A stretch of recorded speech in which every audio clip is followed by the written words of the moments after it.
Hello, Podsmashers of the Internet, and welcome to another episode of 80-bit Podsmash, where gaming goes to grab a beer. We are your hosts. Penguin and Termite. I'm Penguin.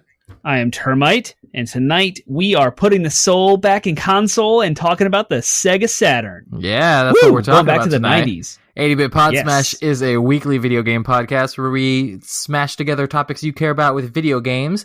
And so, yeah, this is one of our Soul and Console is one of our newer series, and we are working our way through the Sega consoles in that. And so we are now on Sega Saturn for our second episode in the series.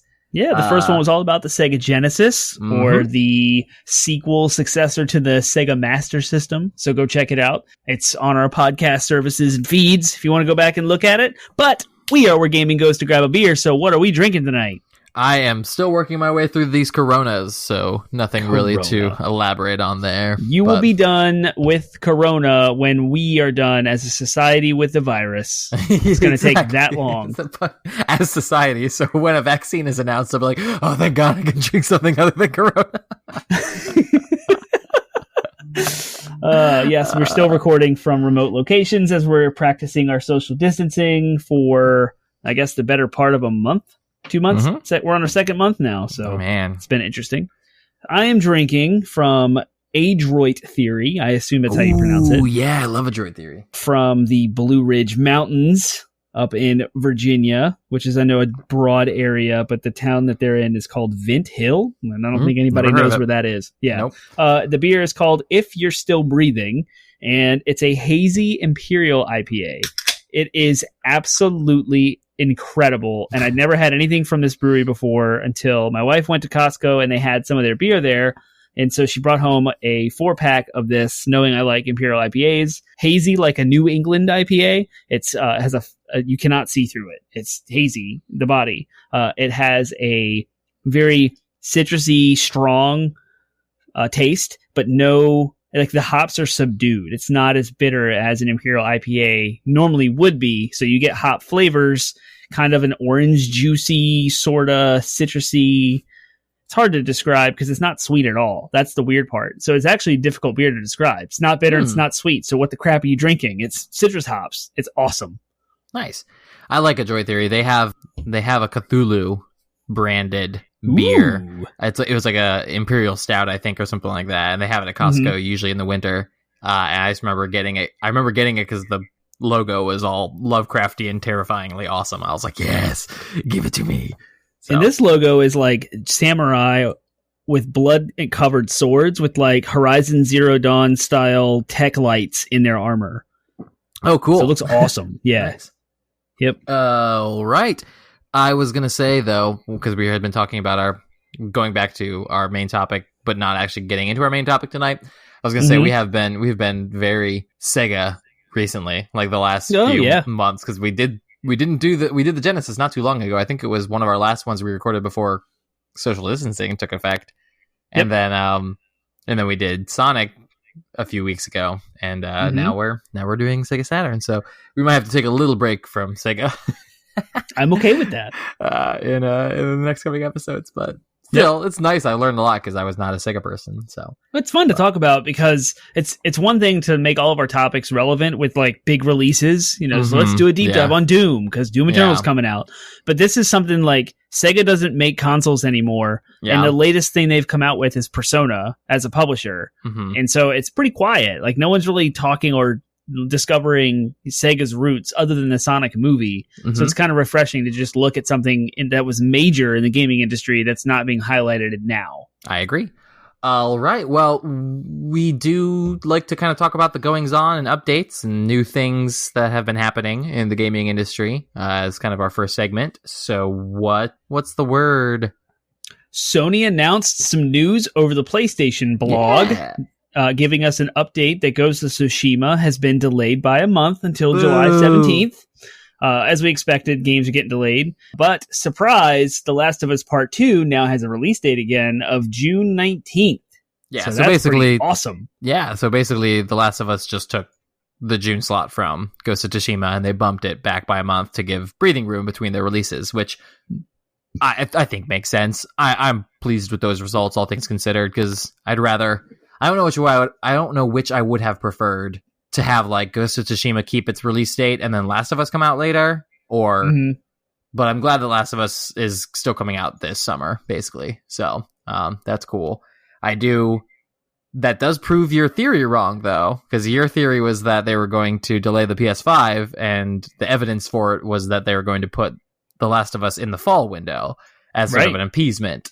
And now that's been blown, so that has... Yep. I think that dials back. I'm assuming that you are now still in the camp of... Yeah, there was... we may have missed it on this show as part of our news segment, but there was actually an official-ish announcement from Sony devs saying the PlayStation 5 is on track. It's still coming out this year. It'll be in limited supplies.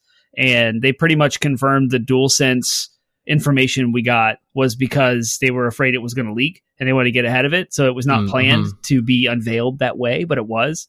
And so we were talking about like Sony's revelation strategy for everything PlayStation 5, how it continues to be weird. Well, the DualSense was a little different in that it was weird because they were trying to get ahead of a leak. Gotcha. The Mark Cerny, like, PlayStation 5 discussion thing was a result of the coronavirus. So those two things were Sony adapting or pivoting, if you will, from their strategy. The Wired magazine stuff, though, that was on point. Well, I do want to read... that was well before the coronavirus was even a thing. Right. So. But just some clarifications on that. But I do want to read Herman Holtz's statement from the head of Worldwide Studios at Sony Interactive Entertainment, because it's pretty short and it talks about like some details of what's going on with this. So, as our teams at Sony Interactive Entertainment and Worldwide Studios approach development milestones and confront a world changed by COVID-19, we find ourselves having to adapt to today's ever-changing environment. Amidst some disruptions to our working styles, we wanted to provide an update to PlayStation gamers who are eager to learn when our next exclusive titles will arrive to PlayStation 4. As we begin to see an ease in the global distribution environment, I am pleased to confirm that Last of Us Part 2 will arrive on June 19th and Ghost of Tsushima will follow on July 17th. I want to personally congratulate and thank both the teams at Naughty Dog and Sucker Punch Productions on their achievements, as we know it is not an easy feat to reach the finish line under these circumstances. Both teams have worked hard to deliver world-class experiences, and we can't wait to see what you think of them when they release in just a few short months. And finally, I want to thank the PlayStation community for their continuous support and patience. So that's pretty cool. Like, yeah, acknowledgement straight up from Sony, from PlayStation. It's cool. Exactly, yeah. So I think people were a little bit worried that, you know, given that they had to delay the games, there was some unease with how Sony was going to be handling things. So I think that gives a little bit of just the straightforwardness and candor and everything, gives a little bit more trust back in their brand that they need right now. So, cool. All right. I think that's it for news. There really hasn't been, that was like, I'm glad that announcement happened, if not just to give something for us to talk about, because other than that, it's been a slow news week. So, unless there's anything else you can think of, then we can move on. Cool. Let's roll. Well, Ghost of Tsushima and Last of Us Part 2 may very well end up being some of our favorite things this summer, but doing this podcast is our favorite thing. Doing this podcast is our favorite thing. Favorite things. Favorite Things is a segment of our show where we try to update you with the thing that we are excited about, that we are happy about, that gives us some modicum of joy in these uncertain times, in hopes that you might be able to find your next favorite thing. Yeah. What's your favorite thing? So my favorite thing's interesting. Let me back up. I have had Android phones pretty much since smartphones are a thing. Never did the Apple, never did the iPhone thing. I've had mixed successes with the various models, and made the jump to Google Fi like 3 years ago. 3 or 4 years ago. I got a Google Nexus 5X, I think, phone, and after a year, the thing bricked on me. So, fortunately, it was just barely still under warranty, so I got a second Google Nexus 5X, and that one also bricked on me around Christmas. It was like 2 Christmases ago that it bricked on me. So not this most recent Christmas, not 2019, but Christmas 2018, it bricked on me. So for the last year and a half, I switched over to a OnePlus 6. Still Android, but it is made by a company called OnePlus. Their whole design thing is based on user feedback. The phone was designed based on user feedback, not marketing feedback, basically. There's a slight difference there, but it's an important one. Anyway, so I love my new phone. It's fine. I've had it for about a year and a half now. It hasn't really given me any problems. But I decided to, on a whim, I've had my Nexus, my second Nexus phone. I've had it just sitting on my desk for a year and a half now. And the other day, I just randomly decided to throw my charger into the thing just to see what happened. And lo and behold, it came back to life. It resurrected. Yep. And yeah, it took a charge. It booted up just fine. The entire time I expected it to just crash, but it came up and it's up and running. Like, I have 2 phones now. So did you run updates on that thing? I'm kind of hesitant to now. Actually, I think about it. I just connected it to the internet, so I don't even know if it has recognized that there are updates yet. But yeah, so I've got a phone, 2 phones now. I don't really have a plan. I had never really thought about doing anything with it. I'm really glad I didn't like sell it to some junk thing now, expecting it to not work. You know what I mean? And trying to make like $20 off it, because now it's I don't know how much I can make off of working 5X, like, 3-year-old phone, but he's still, I don't know. I have a phone now that I'm like, I might just keep it as a backup phone, but I was just excited that it worked. I was like, this is my favorite thing. So, that's my cool. Yeah. old resurrected Google Nexus 5X is my favorite thing. The 5X is the precursor to the Pixel 1, and we're now on the Pixel 4. So it's 5 generations old. It's crazy to think, because that phone was like, you compare the phone evolution in technology to like the gaming consoles, where each new one comes out is less, the delta between performance is shrinking.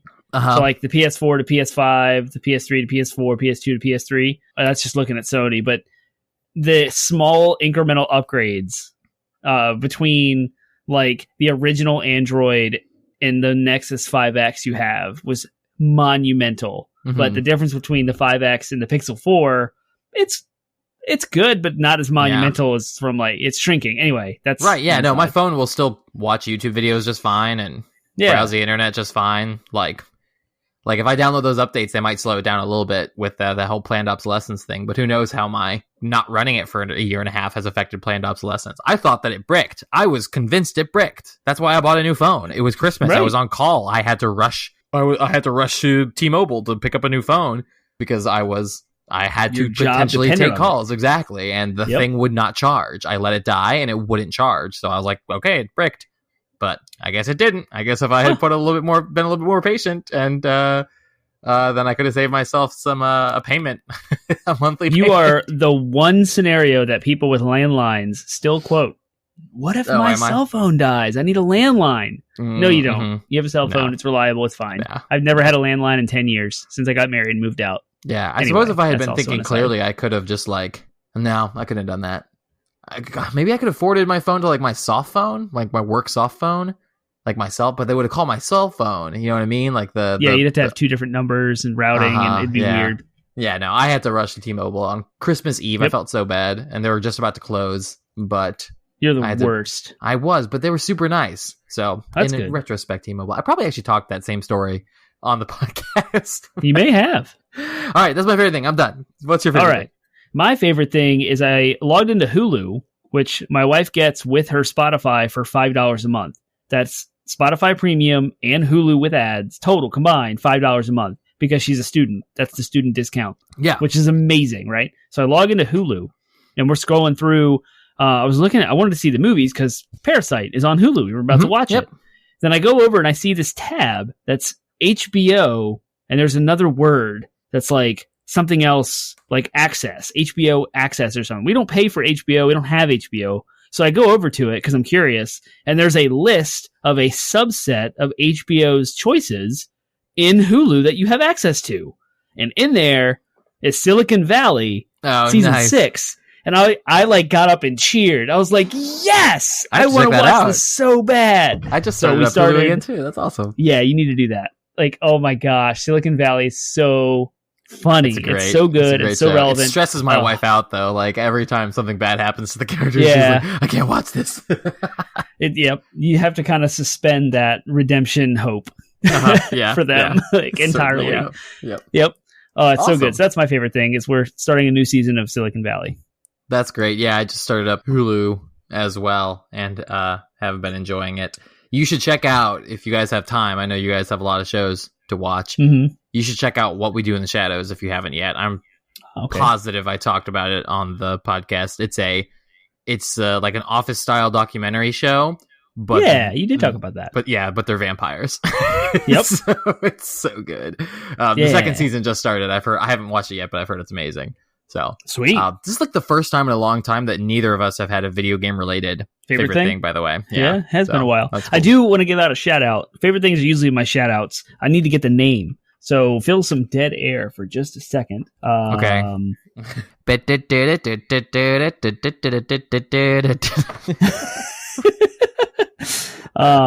So the conclusion to the whole Final Fantasy VII Remake physical debacle. Yeah, I remember you wanted to talk about this. I purchased 3 copies, 2 deluxe editions and a digital normal edition. So I was going to return one of the deluxe editions back to Best Buy because they charge the most money. Amazon has the discount. That's the sum of the story. That's the high level. So I sold the thing on eBay, listed it, hoping to make some extra profit more than it was worth $80. So I started the bid at $79.99. I was like, if I'm going to give somebody a chance to at least try to get this thing at retail price, and I'll just make my money back. Anything more than that is extra. So that's the price I listed it. Sure enough, the closing day came, and there was a little bit of a bidding war, and I got some questions. And one gal asked me some questions through the email chain inside of eBay. And come to find out, I don't know her actual name, but I have a reference. She is also a host of a podcast, and her Instagram, which is how I have any contact information, is The Raging Erica. All one word, all lowercase, spelled correctly. She purchased our... Erica with a K or a C? Ooh, good call. C. The Raging Erica. Erica. So go hit her up. And her podcast name escapes me, and that was the thing I was going to look up. And I have to kind of open up the eBay messaging, because I don't delete messages. It's quick, because we're 2020 cell phones. And some of us might be 2020. Some of us might be with a cell phone from 2018. Oh, pedestrians. Oh, well, mine's a Pixel 3, so it's not like the newest. So she does have a podcast called Raging Nerds. Nice. And her current one is called Gaming Trend. So I don't know what podcast services she's on. So go Google Gaming Trend Podcast. She has her own. She was super excited about Final Fantasy VII Remake. She just bought a PlayStation 4, and she was like enamored that she had won the bid. And so I thanked her. And her last message was that everything was perfect when she received it, and she started playing the second it got here. So she's extremely excited to have it, and now we follow each other. It was like an hour-long download, so not the second. Yeah, well, right. She opened it the second it arrived and put it in. So call out to the Raging Erica and the Gaming Trend Podcast. I have not listened to an episode of it myself yet, but I plan to, and I hope you guys would be inspired by that random online eBay sale buyer exchange that I've never had before. I thought it was pretty sweet. And her Instagram, she seems like a cool person. So go check her out. And that's the shout out. So thank you for buying my copy of Final Fantasy VII Deluxe. Yeah, I was going to say, if you're listening, Erica, thank you for the Raging Erica. If you're listening, thank you for the social media plugs, and also for buying my boy Termite's copy of Final Fantasy so that he can feel better about his ridiculous purchasing. I did do that. I ended up breaking even, so I did not make any money on it. Hey, breaking even is, under your circumstances, I think breaking even is about the best you can ask for. Oh, no, I ate the cost of the digital copy. Instead of returning it to Best Buy, Erica got it, which is a win. Yeah, awesome. Exactly. All things considered, you did more net good for the universe, I guess. Yes. Selling it through eBay.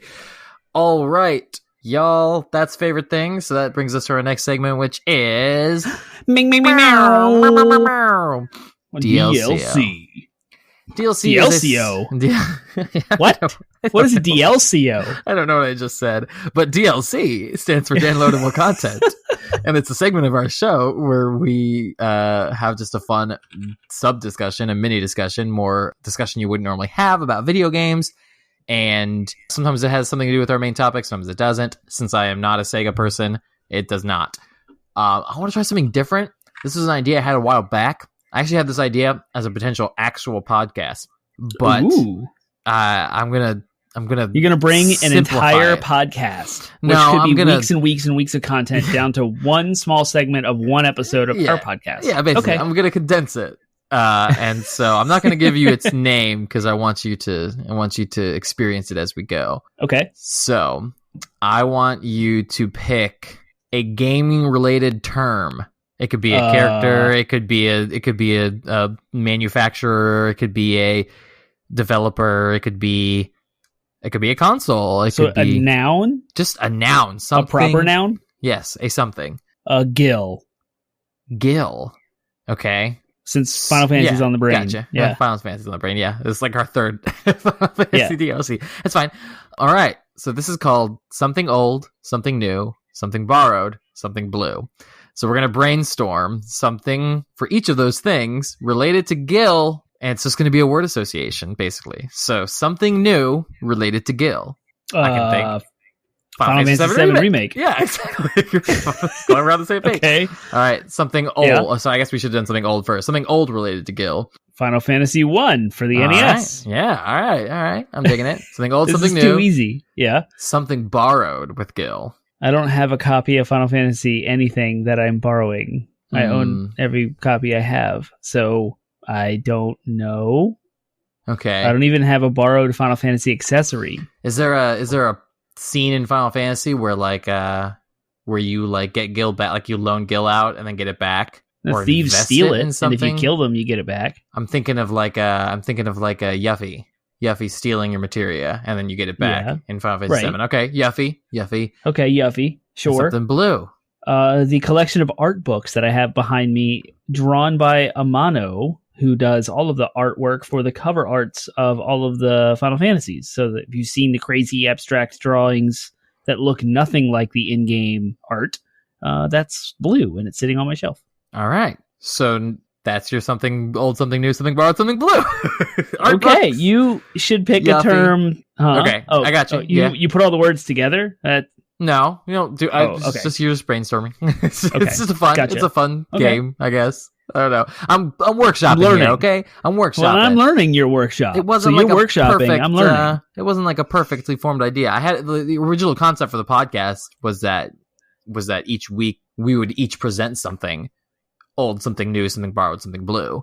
So yeah. But we're just doing it with gaming stuff now. So okay. Do you have a gaming word we could run through this with? Yeah. Okay. Let's say zombie games. Okay. Something old, House of the Dead. Or is that what it's called? The rail shooter? House of the Living Dead? Okay. Yep. All right, so I got something old, something new. Something new would be Last of Us. Not really zombies. Days Gone. Yeah, there you zombies. Go. They're zombies. Yeah, I know. Zombies. They're like. I guess Resident Evil 3. Right? Resident Evil 3 remake? Yeah, there you go. Resident Evil 3 remake. That's the newest. Released. Yep. Something borrowed. I haven't borrowed it yet, but I intend on borrowing your copy of Days Gone. Yeah. That is kind of borrowed. I actually don't have any borrowed gaming things. I don't borrow things. As bad as that sounds. We really can't do a podcast then because if you don't clearly don't I never borrow stuff. I don't. It's funny.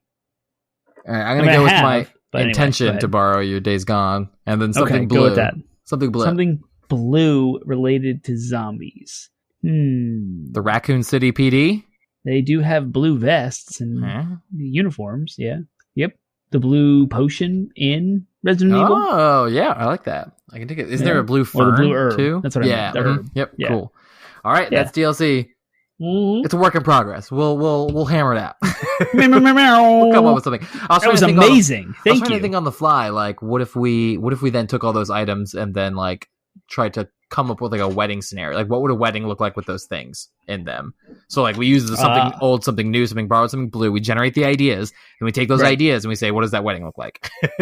Yeah, it works better when you're not listing video game titles. Yeah. What does a Resident Evil 3 remake, Days Gone, Blue Fern, and what was the borrowed one? No, what was the old? Oh, House Living Dead. What did it look like?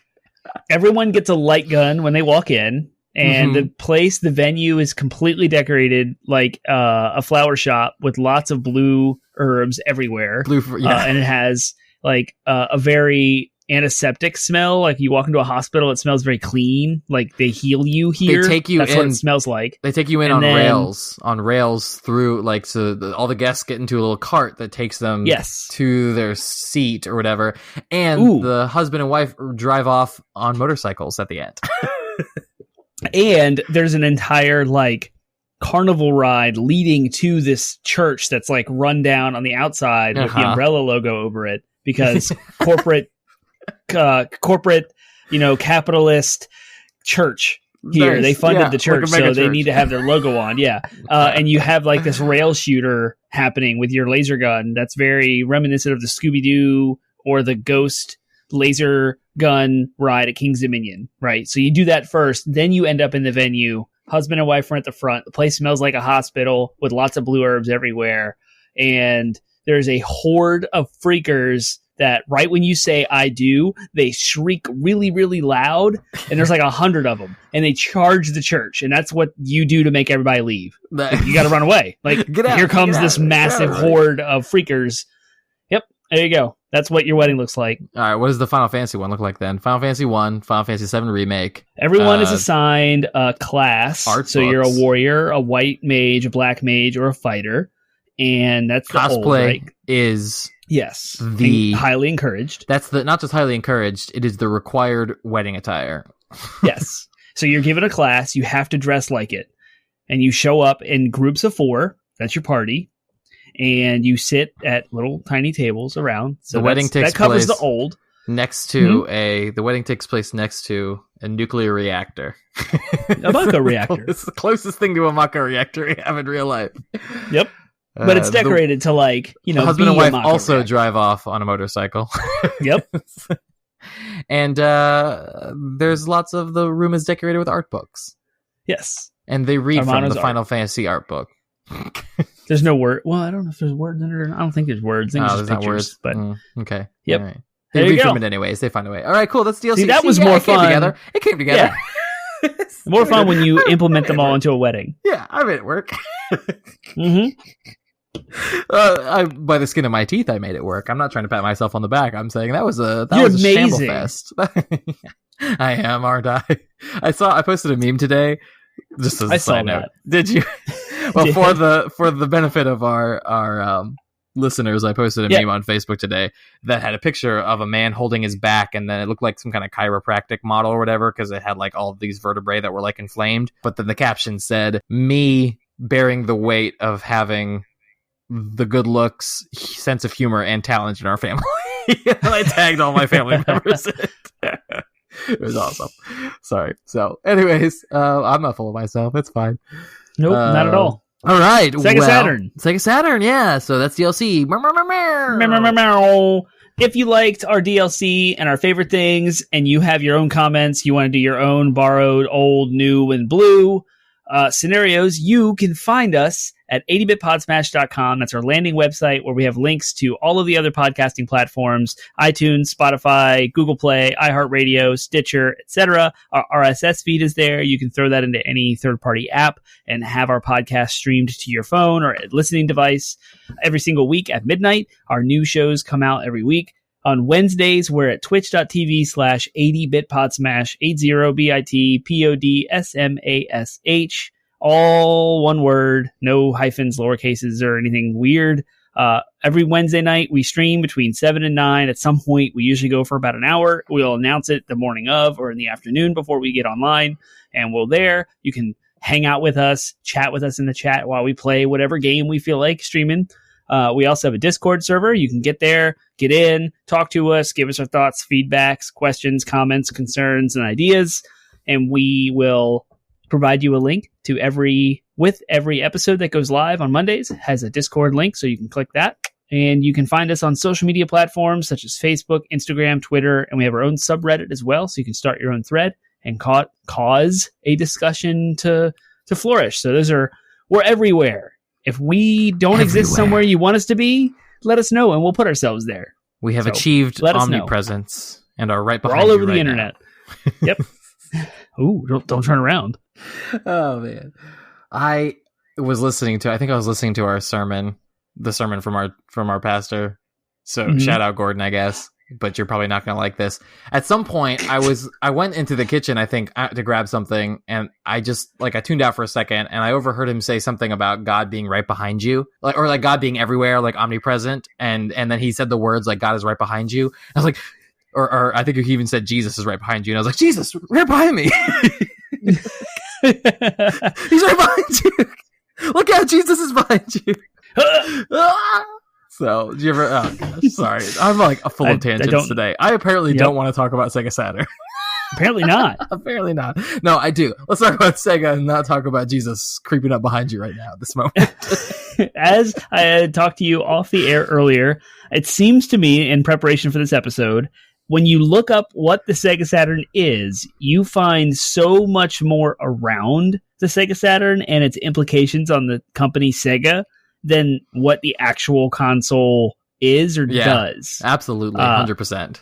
It affected the gaming industry massively. But and you'll find out, spoilers for that question, not necessarily in the best way for Sega. Not in the way that you want. When you're planning and designing a console, this is not what you want the end result to be. So it'll actually make for a really interesting cautionary tale, as it were. It does. Cool. All right. Well, let's jump into it. Our main topic is the Sega Saturn. So, what is the Sega? What is the Sega Saturn? What's its history? And what kind of is the context around its release?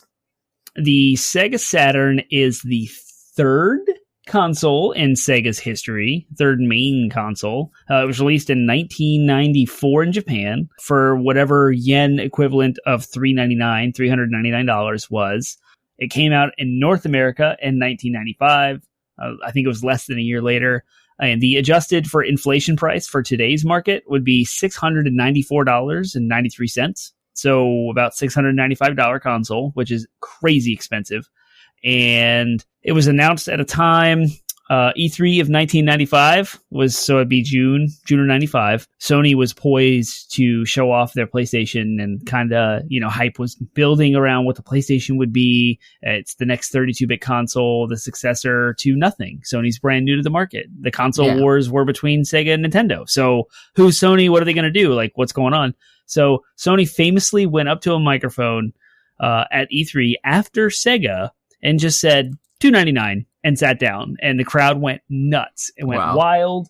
They had completely undercut Sega as a result of that pressure. I wouldn't say of that actual announcement, because prior to that announcement, at the same E3, the very first press conference was Sega, and they had announced that the Sega Saturn was coming out now, May 11th, 1995. Mm-hmm. It was previously going to be a Saturn Day of Saturday, September 2nd in the fall of 1995, but they tried to surprise everybody for an immediate yet limited release in May. So that's kind of the craziness already starts at before the console even was able to be bought by anyone. Sega, it's funny because Sega's, unlike Nintendo that came out in a time where because they came out after the crash, the competition was very minimal. So Nintendo just became ubiquitous with gaming. Mm-hmm. Sega was born in competition. They arose as a competitor to Nintendo, and even here at this point in time in the mid 90s, they just they were their third console of all time was just immediately attacked by their competitors. This is kind of crazy. Mm-hmm. A newcomer on the scene, nonetheless. I did want to add, the name Saturn was a name they came up as the code name for the project, and they just it stuck. So the Sega Saturn it would be like the Xbox Series X being called the Xbox Scarlet, which I actually was in favor of.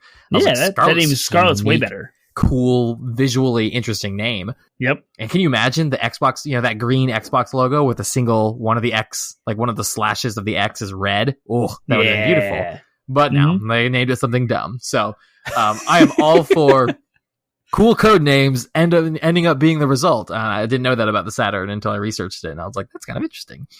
It was overseen by Hideki Sato, and I believe under the direction of Tom Kalinske, who was the CEO of Sega America, he was given the mandate by Sega of Japan's CEO, president, or whatever, Yeah. I hired you to sell things to Europe and the United States. So this guy's entire job is just to come up with a console that would appeal to the Western audience. It's documented in the book Console Wars, and the author escapes me, but the book is amazing. It documents the entire console wars of the Nintendo Sega Genesis era. And Tom Kalinske was monumental in getting the Genesis name to America. Sonic Tuesday was the day Sonic 2 came out, right? This was supposed to be Sega Saturn Day, right? He's still doing the same marketing techniques he used to make the Genesis. His entire marketing technique. Not all he did. I know. I'm joking. Sonic exists the way that he does, and we talked about this in our Sonic episode. The way he looks was influenced by Tom Kalinske's knowledge of the American teenager and the marketing that goes toward it. The young, scrappy customer that's rough around the edges, not customer, but company that does things for the consumer, directly for the player, because Nintendo plays hardball and they're like isolationist and say, you have to come through us and buy us and we approve you before you can put a game on our system. Sega was like, forget that. Anybody can put a game on Sega. That was all Tom. Tom Kalinske did all of that. And so this was his next console. This is what he was supposed to market to America. Yep, cool. Let's talk about the console a little bit and what it looked like from a hardware point of view, from a really nitty-gritty nerdy point of view. So for those of you who get into the things like RAM and processors, this section's for you. So what was the console? Because that's all it is, right? It's a computer. So what were the details of the computer? It's a 32-bit. That's just how big the instruction set is for the processor. CD-based console, so it did not have cartridges. It's all disc-based. So that was the first console to ever be completely disc-based. Maybe not the first, actually. You think about like the Jaguar, and maybe the 3DO came out before that. Panasonic 3DO was before that. So not the first one, but for Sega, Nintendo doesn't have a disc-based console, so this was the first mainstream one. Anyway, came with a two Hitachi SH2 CPUs that each ran at 28.6 megahertz. And the reason why there's two of them is because there's, I don't know, right? So slow, 28.6 megahertz. The reason why there's two of them is that one is dedicated to reading and writing, not writing, but reading the CD-ROM, managing the CD-ROM loads and instructions. And then the other one is actually like processing things on the motherboard as far as graphics and processing happens. Had amazingly 2 megabytes of RAM. Its video RAM was 1.5 megabytes, and it had internal memory size of 32 kilobytes of storage space. Again, that's for 1995. Very good. Yep. All that's a very good machine for 1995. Again, it's like, it is funny to discuss these things in, the year 2020 when my flip phone was more powerful than that back at 15 years ago. But that's the march of progress, right? That's the march of technology. It's how things balloon and explode. So it's crazy. But again, 1995, this thing was cutting edge for all intents and purposes. Remind me, this is a dumb question, but dumb person question. The PlayStation was a 32-bit console, or 32-bit. Yes. Instruction set as well. Okay, so N64 in comparison was 64-bit. It was a jump up in that regard. It depends on how you look at it, but yes. Yeah. So the reason why 64-bit's cool is because it's twice as much as 32-bit, so you could run 2 instructions at once if you were a smart programmer.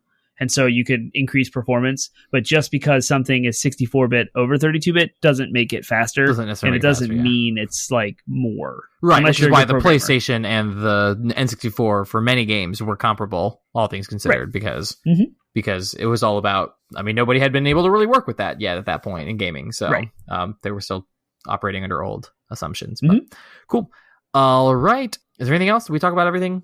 Hardware-wise? As far as the hardware specs, there's a sound processor and some other things too, but those are the kind of comparable specs when you look at a modern-day console and you see flops.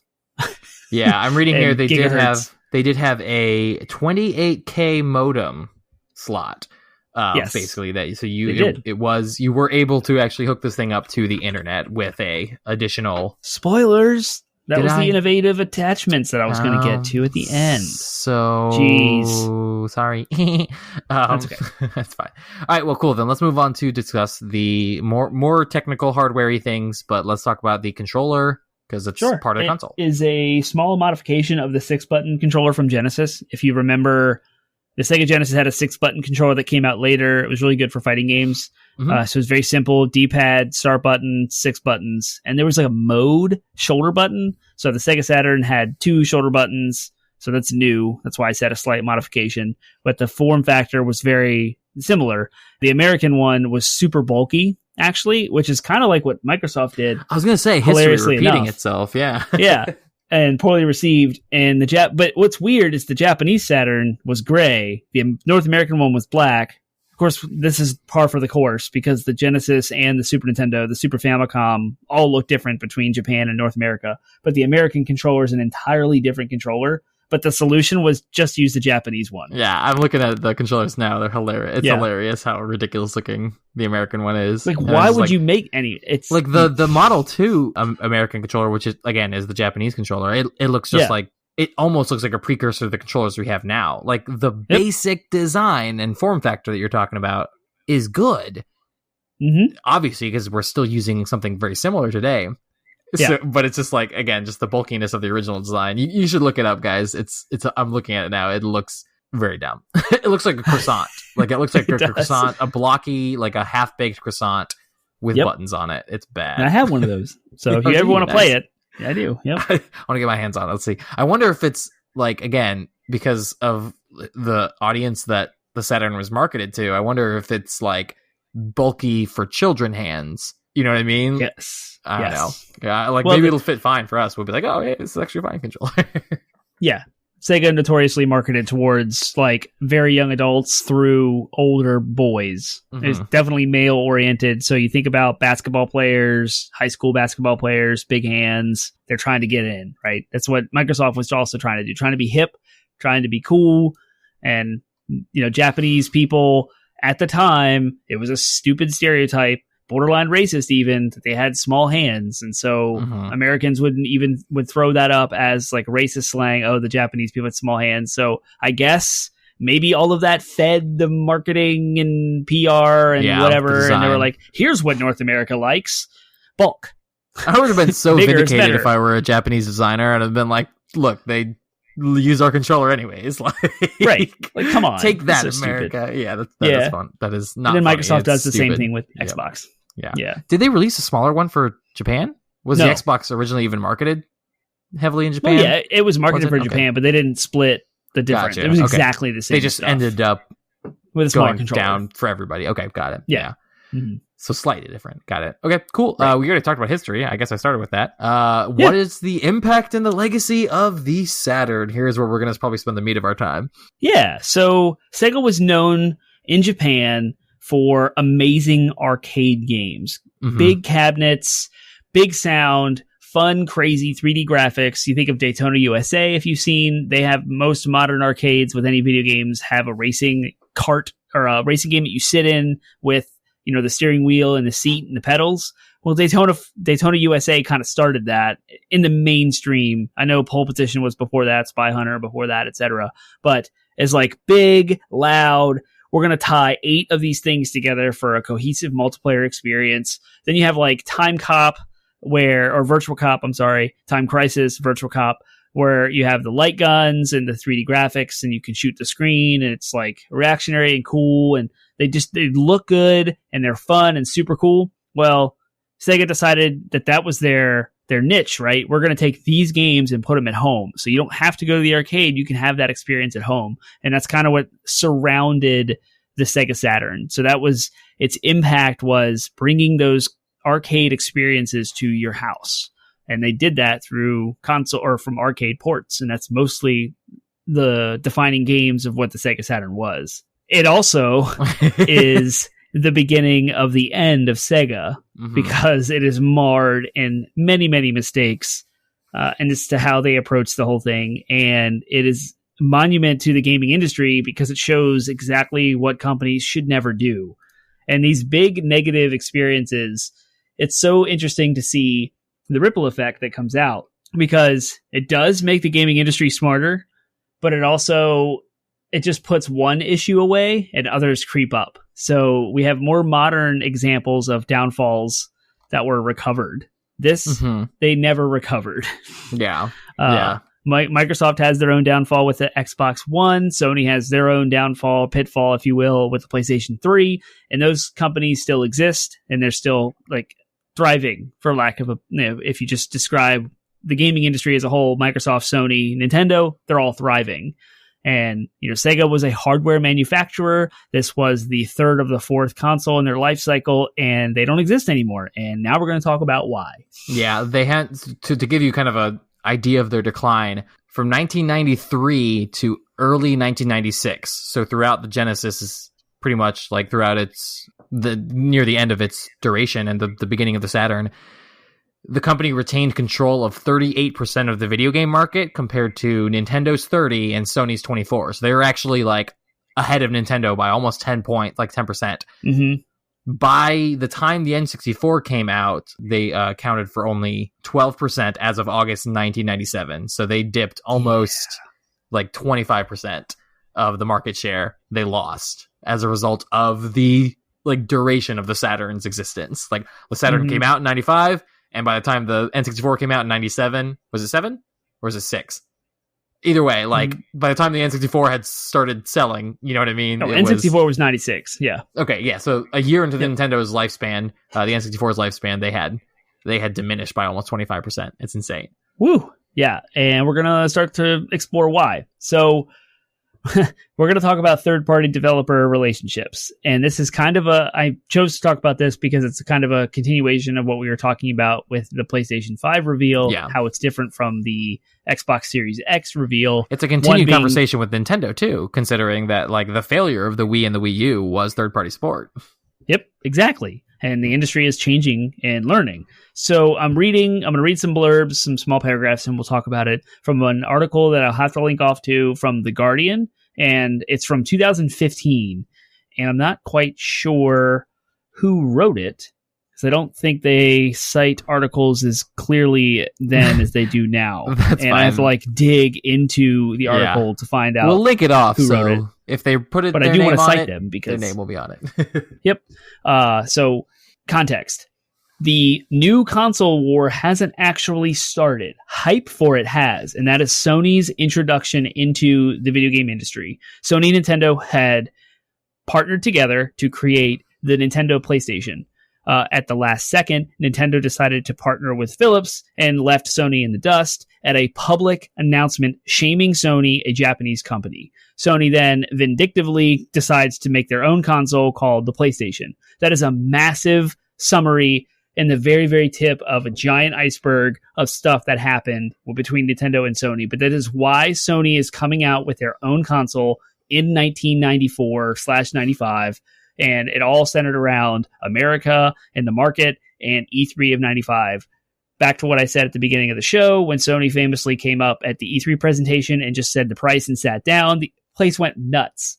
Sony had never produced a video game console before. Why in the world is there so much hype for Sony?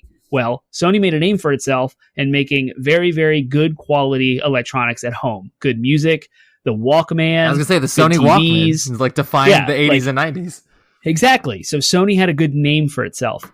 So on the back end of all of this, now third-party developers, Ubisoft, these are the Activision, EA, they had developers under them. Those are the publishers, right? So development companies under them. They want to produce games on all the platforms. They have to play and jump through Nintendo's hoops. They have to play and jump through Sega's hoops. So this is what Sony did. Here's the quote. Sony had spent 1994 on a global charm offensive.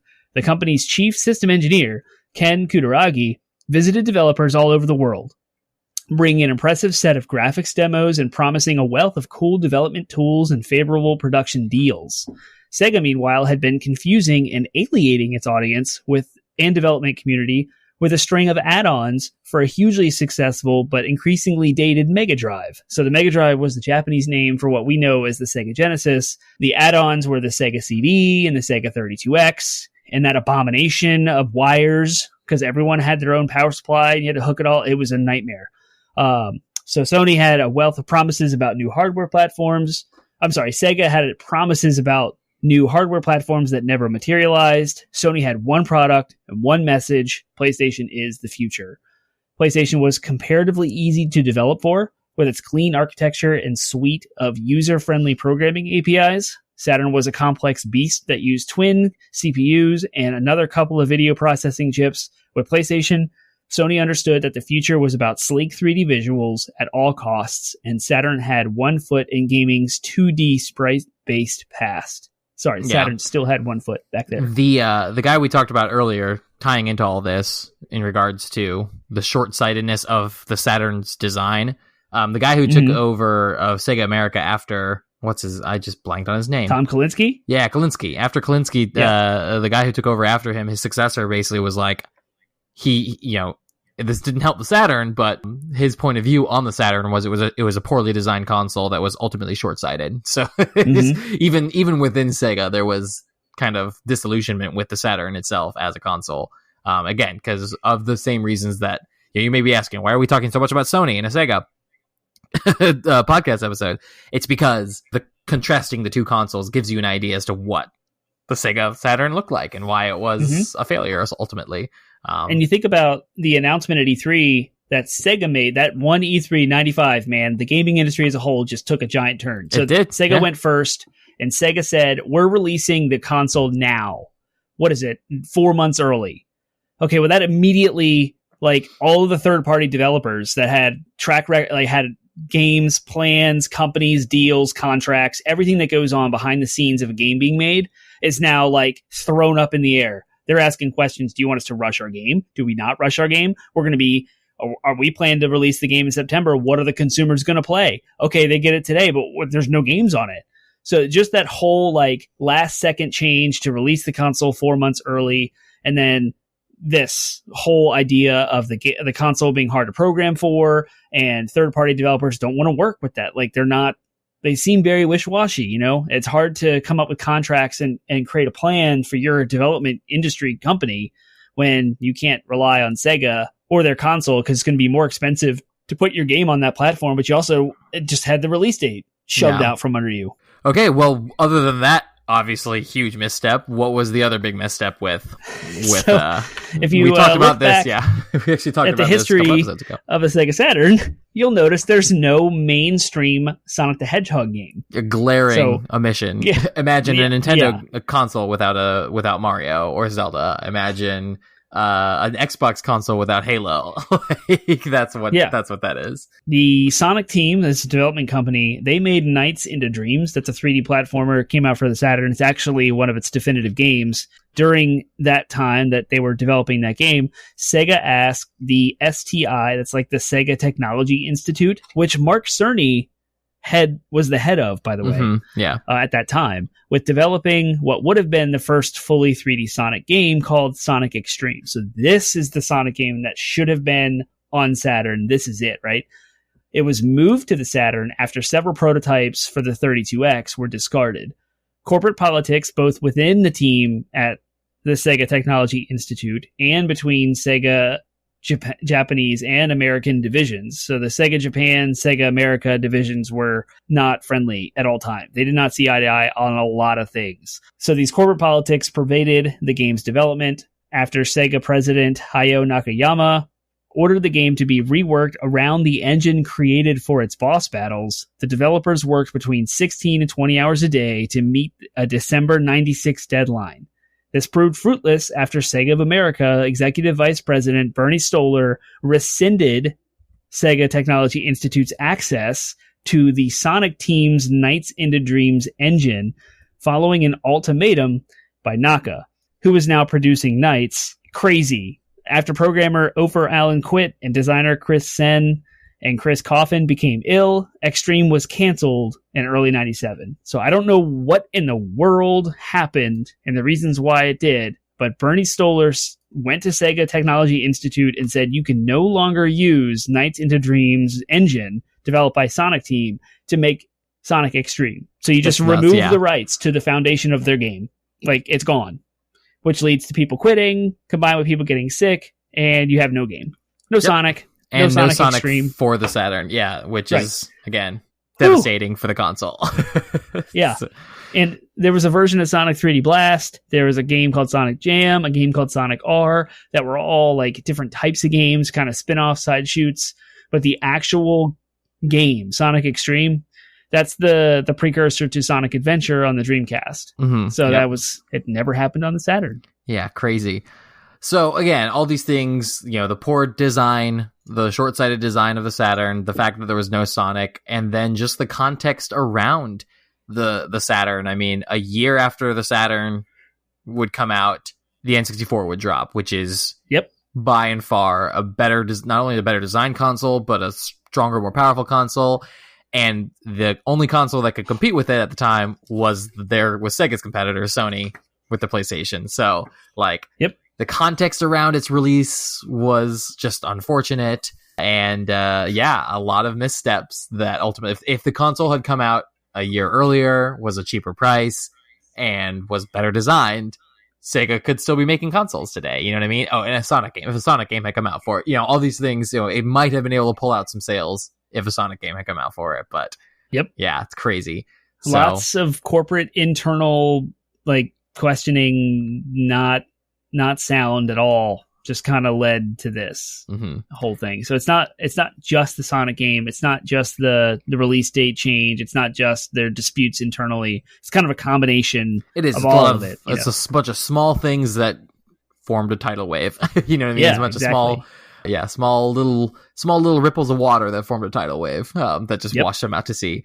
So, but again, that's part of its impact and its legacy. The legacy of the Sega Saturn was a cautionary tale. We see these same things. I mean, the impact is we're still seeing it play out in real time in the year 2020 with Xbox and PlayStation's announcements, and they're both dancing around their price. You know what I mean? They're both dancing around the price tag right now because they don't want a circumstance. Sony does not want to say our console is going to be $600, and then Xbox come out and say $550. You know what I mean? They don't want that to happen. And it's so many implications with PlayStation 5 and their strategy we talked about earlier with how they're courting developers. If you look at the top 1, 2, 3, 4, 5 video game consoles sold of all time, the top 5, not handhelds, but the top 5 consoles, you have the PlayStation 2 is number 1, the PlayStation 4 is number 2, the PlayStation 1 is number 3, the Wii from Nintendo is number 4, and the PlayStation 3 is number 5. So 4 of the top 5 most sold consoles of all time are PlayStation. When they say they're courting developers, they're courting developers for a reason. And it started with PlayStation 1, and Sega did not do it, and they're gone. Microsoft did not do it with the Xbox One and started off on the wrong foot, shoehorning the Kinect and all of this extra social TV stuff with the Xbox One. We're not doing disc-based stuff. Just all those things are not developer-friendly decisions, and you see what happened. So ironically, history kind of repeats itself. It does. And ironically, it kind of vindicates Nintendo's approach, though, because Nintendo, on the other hand, has taken the opposite strategy and just said, we're going to do our thing, and our systems are going to be unique, and our systems are going to be Nintendo. And they're still alive, and they're still making consoles, which is important. Granted, they too understand the importance of third-party support. The Switch has made lots of inroads that Nintendo didn't have before, in including third-party games on their system. It's still important, but it is it's interesting to see that Nintendo has taken the opposite approach from. It's sort of the two approaches are either do something unique and do that unique thing very well, which is Nintendo style, or if you're going to be on top, if you're going to try to go and be the everyman console like Sega, you need to make sure you're doing it right, because then Sony's going to sweep in and do it right. So that's fascinating. That's what happened. Cool. Yeah. So let's end on a positive note. I was about to say that. It's a whole lot of negativity about the Sega Saturn, but the console's fun. There's good games on it. So let's talk about what are the definitive games of that console. The Virtual Cop game. These aren't listed in any order. They're just. I went online and Googled what are the definitive games, and some of these are my own as well, not just from a website. Virtual Cop 1 and 2 were from my early memories of a friend having a Saturn. The light gun, it was leaps bound better than the last light gun game I'd played, which was Duck Hunt.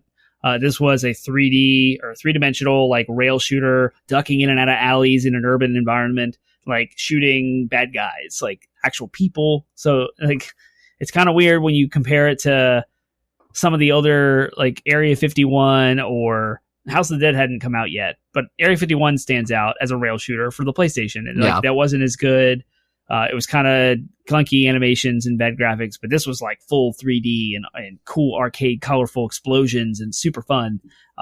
So Virtua Cop 1 and 2 are definitely are good titles to check out if you can find a light gun. And everything on the Saturn's expensive as crap right now because it did only exist so little time that there wasn't a whole lot of production time, so there's not a lot of copies of the game. There's not a lot of copies of the console. So everything Saturn related in the collector's market is extremely expensive. So these are not easy to find. There are ports of them elsewhere, so take that with you. There was a Japanese RPG series called Grandia, which started on the Saturn, which is actually pretty good. There's some sequels released on the PlayStation 2 later, and I think the first one was ported. It was developed by Game Arts, published by Ubisoft. I highlighted that as a third-party developed game, considering how poor third-party support was for it. Panzer Dragoon 1 and 2 actually originated on the Saturn, followed by an RPG version called Panzer Dragoon Saga. I looked it up on eBay. A copy is going for $1,000. Wow. So Saga is an RPG. Panzer Dragoon 1 and 2 are rail shooters, which are very much in line of Star Fox. They play exactly like Star Fox. Those are two games actually owned for the Saturn, Panzer Dragoon 1 and 2. So if you ever want to play it, come over and we'll hook up. It's fun. You fly on the back of a dragon. Yeah, we'll hook up. You know what I mean? Coronavirus. Wait, you really fly on dragons? That's awesome. I've been looking for dragon. Yeah, you fly on the back of a dragon, and it's like Star Fox. Instead of an R-Wing, you're flying a dragon. And you shoot that's stuff. Awesome. Sweet. Yeah, and it's full 360, so that you're on a rail, but you can turn to the left, right, and behind you and shoot things that come at you. So it's a little stressful too, because you get attacked on all sides and you have to like figure out the order which to target stuff. So Panzer Dragoon is a lot of fun. And that series continued on, and now it's a Microsoft thing. Some sequels came out on the Xbox original, and I think there's a new one in development even. Cool. Maybe it's a port of 1 and 2. Then there was the fighting game series called Virtua Fighter 1 and 2. Virtua Fighter was kind of the first like 3D fighter before Tekken, before there was because you had like a plethora of fighting games coming out of the Street Fighter series. Capcom was killing it. Like they had the whole Marvel superheroes, like fighting game stuff, Marvel versus X-Men versus Street Fighter, Marvel superheroes, etc., etc. And then you had Mortal Kombat and you had Street Fighter, of course, going and doing their things. But Virtua Fighter was 3D. Like the whole models, they were 3D. You could step in and out of the background on a square. It was fun. Like I played it in the arcades. I played it on the Saturn. So those are definitely definitive games. And actually, like, if there's any positive permanent mark on video games today that came out of the Saturn and development for it, it was probably Virtua Fighter. Like, that was monumental. Sega Rally Championship was a racing game that's not just Daytona USA, which was also another racing game, but Sega Rally Championship specifically noted because it's off-road racing, and it was new at the time because everything else had been on a road. So this wasn't. And it kind of shed a little light on the whole rally scene, which was never really represented well in the video game industry until this game came out to kind of do that. I know in Japan you had drifting in mountains, Initial D, lots of popularity around racing and rally racing and drifting and stuff. So that was good. And then that last but not least, Nights into Dreams. That was the mascot for the Saturn, developed in-house. Like I said, it was Sonic Team, and it was a 3D platformer. It's gorgeous, lots of sparkles, nighttime, like dreamy kind of esque, floaty 3D platformer. It's a lot of fun. There was a sequel for it on the Nintendo Wii, which was not good, but the original one was awesome. And I don't own it, and I wish I did. But yep, those are the definitive games for the Saturn. Cool. Do you have any like memory of the Saturn's existence? Did you know anyone that had it? Like, I remember people talking about the Saturn, and I remember wondering, oh, is that like a sequel to the Genesis? That's cool. I'm going to play my N64. It's more or less. Okay, so you had no interest at all and no friends? I had no interest. I had no one I knew was really talking about it. I might have had friends who had it, but it wasn't like, oh, you need to come play my Saturn. You know what I mean? Like, or like, I was like, can I come over and play your Sega Saturn? I wanted to go to my friend's house who, at that time, I wanted to come to my friend's house who had PlayStations. I wanted to go to my friend's house who had N64s. I was, again, when the Saturn was released, I was 5 years old. Mm-hmm. So I wouldn't have even been exposed to the Saturn until like 2 or 3 years later. And by the end, the N64 was all the rage. You know what I mean? So, again, yeah. I got you. That's all she wrote. Leading up to the release of the Saturn, I was immensely hyped for it. I thought it was going to be incredible, amazing. I wanted one so bad. My brother and I had played a Genesis till the controller buttons wore out. I mean, we played so much Sega Genesis, so much Sonic, Mortal Kombat. We had so many games that we just loved and constantly played. We rented games all the time. So when the Saturn was like, we had gaming magazines that we were subscribed to, so we would catch up on news and like read up on the hype. And the Saturn hype train bit us hard. And then Nintendo came out announcing their Ultra 64 and the release window. And my parents were like, you're only getting one. You want the Nintendo or the Saturn? And I was like, the Saturn's out now. The N64 comes out next year. And they're the same price. And actually, Sega dropped the price of the Saturn after Sony's PlayStation had come out. So it would have been $100 cheaper. But we didn't know that at the time. Right. That's another ding to Sega and their problems with the Saturn, is they just made it cheaper by $100 and sold it at a loss. Kind of a rash decision. Anyway, yeah. So we decided to go with the Nintendo 64 instead because it had Mario, and we wanted Nintendo more than anything else. So we actually sold our Sega Genesis and all of our games to buy a single copy of Mario Kart 64. Nice. So it shows us the swing that Nintendo had on us growing up. But yeah. A friend of mine had a Saturn, so I played it at his house a lot, and it was awesome, and I liked it. We had a great time, but I never loved it enough to really beg to own it. Yeah. So I actually just acquired one last year for the first time in my life. Wow. So, well, we'll have to play it for, pour out one for Sega. Press that for respect. Exactly. But cool. Well, I think that's a good natural stopping point. I know we had a question there about accessories. I talked about the only one that I think matters. Yep. But I realized while we were doing the episode, I was multitasking a bit, and I realized I should have reordered some of those sections and put the definitive games in the attachments before the Impact into Legacy. It's fine. It all worked out. Yep. We're shambling our way through life. It's cool. Like zombies. See, it all ties together. It does.